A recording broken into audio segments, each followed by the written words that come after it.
Hey everyone, Meteorologist Tuttle here with you. We're going to talk about the severe weather ongoing out across far western Oklahoma into the Texas Panhandle.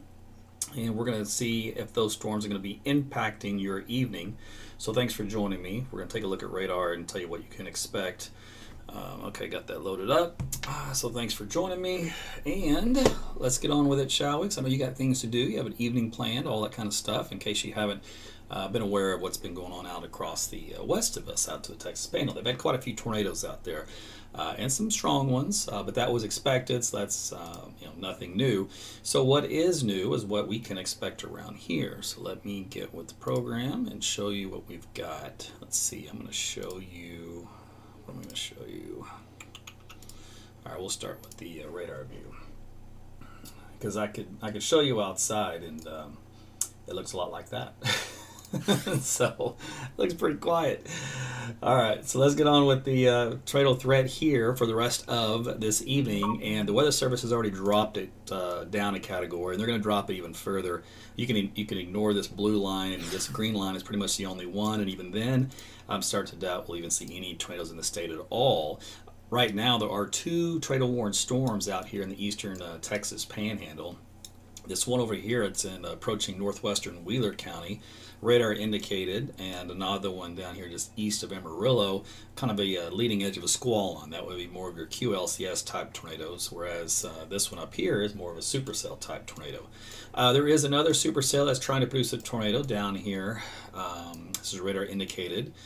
This will be heading into the far southwestern tip of Oklahoma. It's got some large hail with it. Again, radar indicated, so no spotter confirmations that I'm aware of. Let me take a look here. Yeah, the last report was just a rotating wall cloud. So again, that's just radar indicated circulation. And same thing with this one. There's been no new updates here on this Wheeler storm for track circulation. The only one really was over here around White Deer in the east of Panhandle, Texas, which is east of Amarillo. So in other words, the activity has really diminished over the last hour, and that trend is going to continue. Even though this storm in eventually an hour will cross over the Red River, by then I think only left of it's going to be a little bit of hail and wind. And this guy up here, he's got so far to go to get to Arnett.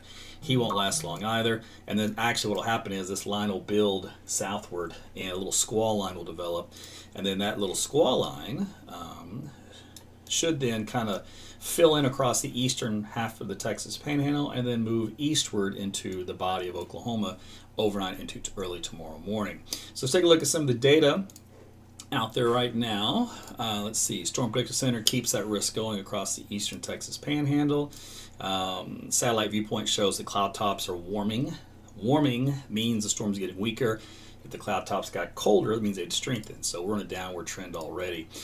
This is the last hour. Let me put the last 2 hours on here. Will that work? No, we'll stick with the hour.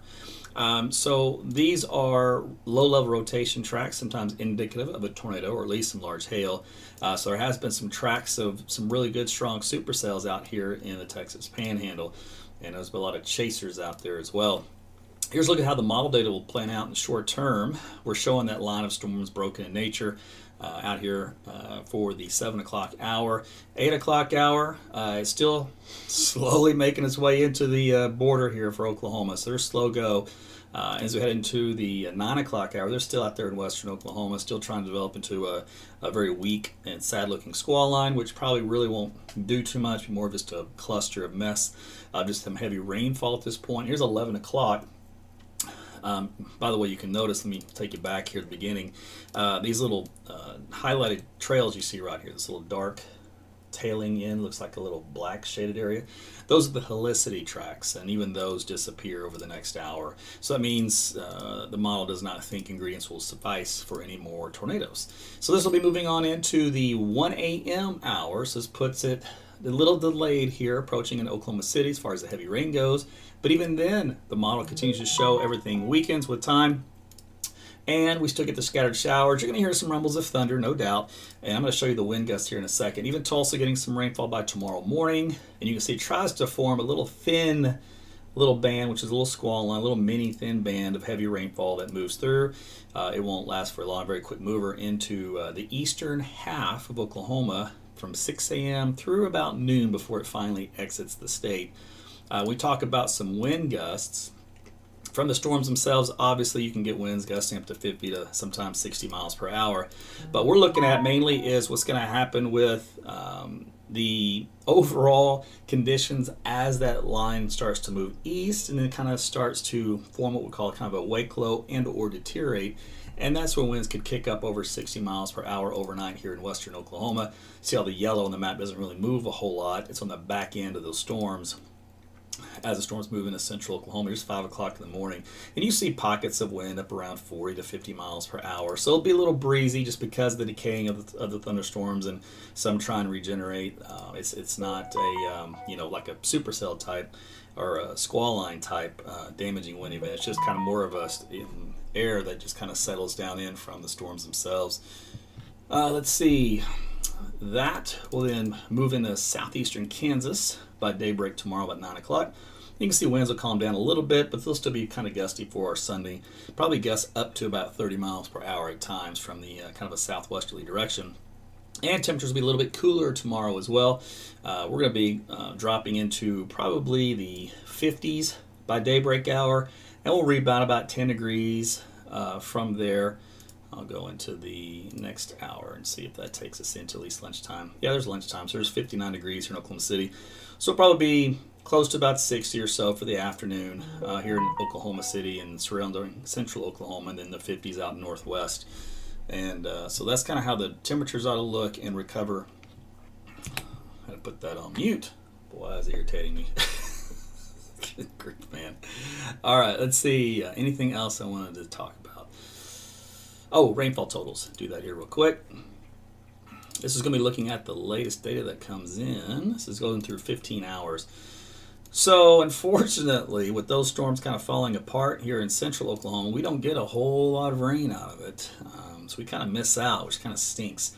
It does try to regenerate, though, in the daybreak hours out here in eastern Oklahoma. So as the model goes on, this will fill in with a half inch or more of rainfall in some of these areas. But out in western Oklahoma, if it's really going to move as slow as it has, it's impossible to only get half inch to an inch. So there's going to be some isolated flash flooding out in western Oklahoma where it just kind of sits and pours for a long period of time. You get several hours of it, so it's bound to happen.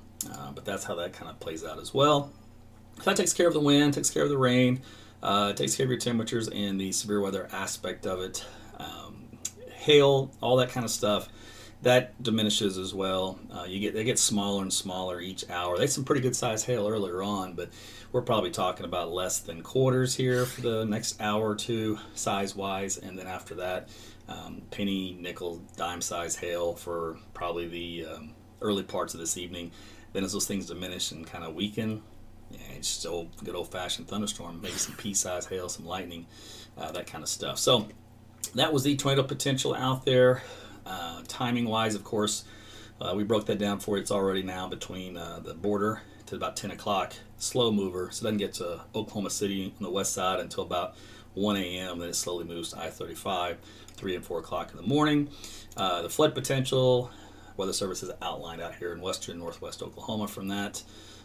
Let's see, I think that's going to be about it as far as the highlights are concerned. One more look here at radar. Shows you the storms out here in case you're just joining in. They continue to kind of be beastly out here in the Texas Panhandle, so they're still going to town, but they're running into an environment that's not nearly as unstable, and with the loss of the daytime heating, the atmosphere will start to stabilize here in western Oklahoma, and that's what's going to kill these storms. Still got a cap out there and all that kind of stuff that will build. So I don't anticipate doing any cut-ins this evening as a result of that. Don't anticipate any tornadoes crossing over the border. Always keep my weather app handy, AT's Weather to Go.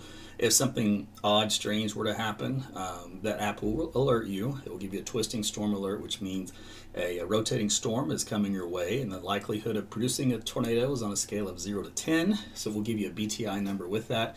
Obviously, the higher the number, the more confidence that a tornado is coming for you, and that can be coming out before the official National Weather Service warning, so it gives you more time to prepare. So how you find that? You just go to Google or Apple Play Store, search for AT's Weather, and you should be able to find it and load it on your phone. Just make sure you select always allow for the permissions for the background access to your phone, because it needs to know where you are, not where you are specifically, but where your device is, which hopefully you have in your possession. So it kind of works that way. But it's just for the technical side. It doesn't know anything else about you, but it does need to know where that device location is so that it can send you your custom alert, because it will tell you specifically for your GPS lat longitude point in the world.